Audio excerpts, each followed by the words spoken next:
Pine Bluff, Arkansas, once a beacon of Southern industry, now languishing in the shadow of corruption, fraud, and systemic neglect. This is the story of how a few powerful individuals brought a city to its knees. Pine Bluff, a city with deep roots in the heart of Arkansas, was once a thriving industrial hub. Known for its cotton and timber industries, this city was the pride of the South. But as the tides of industry shifted, so too did Pine Bluff's fortunes. Factories closed, businesses shuttered, and the people who called this place home began to leave. By the 1980s, what was once a bustling city had become a shell of its former self. As the economy of Pine Bluff crumbled, so too did its housing market. Property values plummeted, leaving once valuable homes worth mere pennies. But despite this collapse, rental prices have inexplicably remained high.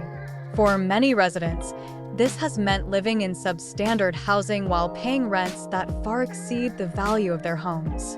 At the heart of this housing crisis is the exploitation of the Section 8 housing program, a system designed to help those in need, but in Pine Bluff, it has become a tool for greed.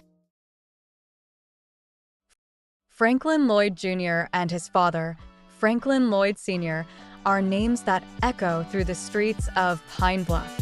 Known as savvy businessmen, the Lloyds have built their empire not on innovation, but on exploitation. Over the years, they've mastered the art of property flipping, buying distressed properties at rock-bottom prices and selling them back to public entities for outrageous sums. In one particularly egregious case, the Lloyds purchased a property on Main Street for just $15,000, only to sell it to the Pine Bluff Urban Renewal Agency for $120,000. The promised redevelopment? It never happened. But the Lloyds didn't work alone. Their dealings were protected by Lafayette Woods Jr., a high-ranking official in the Jefferson County Sheriff's Office. Woods Jr. isn't just a law enforcer, he's also a significant player in the local real estate market. And his dual roles have led to serious conflicts of interest. Woods Jr. has been accused of using his position to steer zoning decisions and manipulate code enforcement to benefit his and his associates' real estate interests. Properties connected to Woods Jr. often skirt penalties for safety violations, allowing them to continue operating despite serious hazards. Meanwhile, Will Jenkins, a prominent developer, has capitalized on the city's desperation for affordable housing. He acquired large tracts of public land at bargain prices, promising to develop affordable homes. But instead of delivering on those promises, Jenkins flipped the land to luxury developers, pocketing millions in the process. In one case, Jenkins received over $3 million in federal grants to convert a historic downtown building into affordable housing units. But the building was instead sold to a luxury developer who turned it into high-end condos. The promised affordable units were never built, and the funds intended for them remain unaccounted for. Key figures lies a broader network of individuals who have quietly profited from Pine Bluff's decline. Jared Peterson, a developer with close ties to the Lloyd family, has been involved in several controversial land deals, including the purchase of flood-prone land that received significant tax breaks and subsidies. These developments, often bailed out by city funds, have repeatedly failed to deliver on their promises, leaving taxpayers footing the bill. And then there's Cameron Ward, a real estate attorney whose expertise has enabled these key players to navigate, or outright bypass, regulatory hurdles.